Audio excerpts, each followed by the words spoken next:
दोनों चीज़ों को एक साथ मिक्स कर लो और अपने चेहरे पर लगा लो। बहुत लंबे टाइम से मैंने अपने चेहरे पर कुछ भी नहीं लगाया था, जो लगाती हूँ आप लोगों के साथ शेयर कर देती हूँ। बट काफ़ी लंबे टाइम के बाद एक फ़ेस पैक लगाया और 2 मिनट की इस तरह से अपने चेहरे पर मसाज करी। सिर्फ़ इतना ही करने से मेरे चेहरे पर बहुत अच्छी चमक आई। आप मेरे चेहरे पर जो स्मूथनेस देख रहे हो, जो शाइन देख रहे हो ना, आज एक ऐसा फेस पैक आप लोगों के साथ शेयर कर रही हूँ। अगर आप भी इस फेस पैक को लगाते हो तो आपका भी चेहरा मेरी तरह स्मूथ एंड शाइनी हो जाएगा। काफी टाइम से ना मैंने अपने चेहरे पर कुछ भी नहीं लगाया था, जो लगाती हूँ आप लोगों के साथ शेयर कर देती हूँ। इस फेस पैक में जो एक इंग्रेडिएंट है ना, वो मुलेठी से कहीं गुना ज्यादा पावरफुल है, मुझे ऐसा लगता है। क्योंकि जिस दिन मैं इस फेस पैक को लगाती हूँ, मुझे अपनी स्किन उस दिन बहुत ही ज्यादा अच्छी लगने लगती है। स्किन बिल्कुल क्लियर हो जाती है। अगर आपको टैनिंग हो गई है या फिर आपके चेहरे पर वाकई में बहुत ज़्यादा पिगमेंटेशन है, पिगमेंटेशन से बहुत ज़्यादा परेशान है, तो इस फेस पैक को ना हफ्ते में 1 दिन लगा करके देखना। और अगर आपकी स्किन का जो बैरियर है वो ठीक है, तो फिर आप हफ्ते में 2 बार भी लगा सकते हाँ हो। जी, तो मैं बात कर रही हूँ लाल मसूर की दाल के बारे में। लाल मसूर की दाल बहुत ही अच्छी होती है स्किन के लिए, क्योंकि इसमें ज़िंक होता है, आयरन होता है, विटामिन सी होता है एंड प्रोटीन होता है। ये कॉम्प्लेक्शन को तो इम्प्रूव करती ही करती है, साथ में आपके चेहरे से पिगमेंटेशन हो, दाग धब्बे हो, उनको भी रिमूव करने का काम करती है, क्योंकि इसमें नेचुरल ब्लीचिंग प्रॉपर्टीज़ होती हैं। रूखी सूखी और जो बेजान स्किन होती है ना, उसको निकाल करके एक शाइनी स्किन लाने में हेल्प करती है। तो मैंने क्या करा था, 2 से 3 घंटे पहले गर्म पानी में डाल करके कम से कम 4 चम्मच दाल को मैंने भिगो दिया था, क्योंकि मुझे इसका पेस्ट ज़्यादा ही चाहिए था, मुझे हाथों पर भी इसको लगाना था। गर्म पानी में 2 घंटे पहले भिगोने का मतलब सिर्फ यही था कि मतलब जो दाल है ना, उसका जो पेस्ट मुझे मिले वो बिल्कुल स्मूथ सा मिले। तो हुआ भी यही कि जब मैंने इसे ग्राइंड करा तो बिल्कुल एक स्मूथ सा पेस्ट मेरे को मिल गया। 2 से 3 चम्मच मैंने दाल का पेस्ट लिया है और इसमें मैं 1 चम्मच ऐड करूँगी चंदन पाउडर।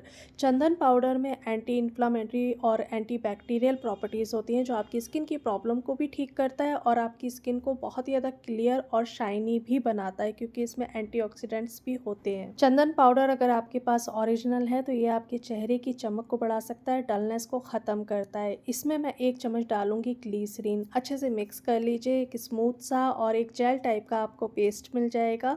सुबह आपने क्या करना है, नहाने से पहले इसे अपने चेहरे पे लगाना है। अच्छा जी, सर्दियां हैं तो आपको एक टाइम अपने चेहरे को फेस वॉश से साफ़ करना है।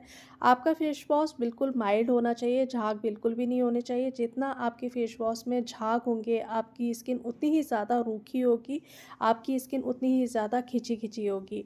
और जब आपके चेहरे पर ड्राइनेस आएगी तो आपकी जो स्किन की प्रॉब्लम है वो भी बढ़ेंगी, यानी कि पिगमेंटेशन भी बढ़ेगी। तो अपने चेहरे पर ना ड्राइनेस को बिल्कुल भी मत आने देना। जितना आपके चेहरे पर ड्राइनेस आएगी, आपकी स्किन की प्रॉब्लम उतनी ही ज़्यादा बढ़ेगी। ठंडे पानी से मैंने अपने चेहरे को धोया, स्किन को बिल्कुल सुखा लिया था और उसके बाद इस फेस पैक को मैं अपने चेहरे पर लगा लूँगी। फेस पैक मैं बहुत ही ज़्यादा पतले लगाती हूँ, जो स्किन में अच्छे से एब्जॉर्ब हो जाए। अच्छा, काफ़ी लोगों की मुझे कमेंट्स आ रहे थे कि दी हमारी पिगमेंटेशन सर्दियों में ना डार्क हो जाती है। पता है क्यों डार्क होती है? उसकी वजह मैं अभी आप लोगों को बता चुकी हूँ कि स्किन ड्राई हो जाती है। ज़्यादा सर्दी होने की वजह से या फिर सर्दियों में जो हवा चलती है उसकी वजह से हमारी स्किन बहुत ही ज़्यादा रूखी सूखी हो जाती है और बेजान हो जाती है। चेहरे का ग्लो सारा ख़त्म हो जाता है और इसी वजह से हमारे चेहरे पर इन्फ्लामेशन बढ़ जाती है।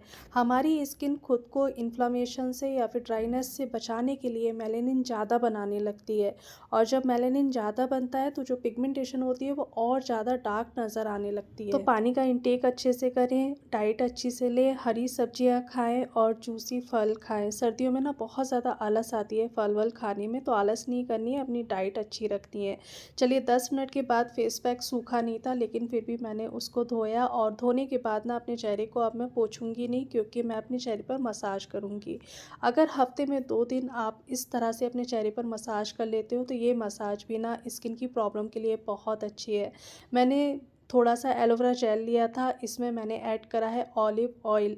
ऑलिव ऑयल पिगमेंटेशन के लिए, एक्ने प्रोन स्किन के लिए बहुत अच्छा होता है, आपके कॉम्प्लेक्शन को भी इम्प्रूव करता है और स्किन की क्वालिटी को भी अच्छा करता है। मेरा जो टारगेट रहता है स्किन की क्वालिटी को अच्छा करना होता है, और एक मसाज मेरे को हफ्ते में चाहिए होती है। वैसे तो काफ़ी टाइम हो गया था मैंने अपने चेहरे पर कुछ भी नहीं करा था, ना तो मुझे नीड लग रही थी कि मुझे अपने चेहरे पर कुछ करना चाहिए, और थोड़ा इन दिनों मैं बिज़ी भी चल रही थी तो कुछ भी नहीं कर पाई थी। लेकिन आप यकीन नहीं करोगे, इस फेस पैक को लगाने के बाद और 2 से 3 मिनट की इस मसाज के बाद मेरे चेहरे पर जो चमक आई है ना, मुझे खुद को यकीन नहीं हो रहा था। और जब भी मैं इस फेस पैक को ऐसे लगाती हूँ और उसके बाद 2 मिनट की एक अच्छी सी मसाज अपने चेहरे को देती हूँ, तो उससे बहुत अच्छा ग्लो आता है। और मुझे लगता ही नहीं है कि मुझे पार्लर जाने की ज़रूरत है या फिर अपनी कोई भी स्किन ट्रीटमेंट लेने की ज़रूरत है। आपको भी कोई ज़रूरत नहीं है बाहर जाने की। मैं किसी पार्लर के सैलून के खिलाफ़ नहीं हूँ, लेकिन मुझे ऐसा लगता है कि अगर आप पैसा बचा सकते हो तो बहुत ही अच्छी बात है। वो पैसा आप अपनी डाइट पर खर्च कर लो, तो वो आपकी हेल्थ के लिए बहुत अच्छा है। हफ्ते में 1 दिन मसाज करना ना बहुत ज़्यादा ज़रूरी है और बहुत ही ज़्यादा बेनिफिशियल होता है। अगर हफ्ते में 1 दिन आप अपने चेहरे पर इस तरह से मसाज करते हो तो आपके फीचर्स भी इन्हेंस होते हैं, आपके चेहरे से छाइयाँ झुर्रियाँ भी जाती हैं। काफ़ी लोगों के मुझे कमेंट्स आ रहे थे कि काफ़ी कम उम्र में उनके चेहरे पर झुर्रियाँ आ रही हैं। तो हफ्ते में 1 दिन चेहरे पर मसाज ज़रूर करा करो। कोई भी ऑयल ले लो और उसे हल्के हाथों से अपने चेहरे पर इस तरह से मसाज करो। झुर्रियाँ ख़त्म होंगी, छाइयाँ ख़त्म होंगी, स्किन की क्वालिटी बहुत अच्छी हो जाएगी। अच्छा जी, इन दिनों ना मेरी वीडियोज़ थोड़ा-सा कम आ रही हैं क्योंकि बच्चों की छुट्टियाँ चल रही हैं और मतलब बहुत ज़्यादा बिज़ी चल रही हूँ। आने वाले टाइम में पूरे हफ्ते में जिस तरह से वीडियोज़ हफ्ते में आती 1 थी से 2 वैसे ही बार आप इस आएँगी। फेस पैक को लगा सकते हो और जब भी आप इस फेस पैक को लगाओ ऐसे ही लगाना जैसे मैंने लगाया है। लेकिन सर्दी, बरसात या फिर बादल हो रहे हैं, आपने 2 चीज़ें बिल्कुल अवॉइड नहीं करनी है। डे में 2 चीज़ें आपने लाज़मी लगानी ही लगानी है। वो है मॉइस्चराइज़र और सनस्क्रीन। चाहे बादल हो रहे हो या फिर आप घर पर हो या फिर आपको बहुत ज़्यादा आलस आ रही है कि ठंड है और कुछ नहीं होता है, 1 दिन नहीं लगाएँगे, इन दोनों चीज़ों को आपने बिल्कुल भी अवॉइड नहीं करना है। अगर आपको बहुत ज़्यादा आलस आ रही है ना, तो दोनों चीज़ों को एक साथ मिक्स कर लो और अपने चेहरे पर लगा लो, बट लगाओ ज़रूर। अगर आप भी बहुत ज़्यादा परेशान हो गए हो झाइयों से, तो इस फेस पैक को लगा करके देखना, आपको बहुत अच्छे रिजल्ट मिलेंगे। लेकिन डाइट को आपने छोड़ना नहीं है, एक्सरसाइज को आपने छोड़ना नहीं है, उसे रेगुलर रखना है। डाइट भी ऐसी रखनी है जो बिल्कुल बैलेंस हो। तो चलिए, उम्मीद करती हूँ इस फेस पैक को आप लगाओगे, आपको भी बहुत अच्छे रिजल्ट मिलेंगे। मिलती हूँ एक नई वीडियो में, तब तक अपना ढेर सारा ध्यान रखिए, खुश रहिए और दुआओं में याद रखिएगा। बाय।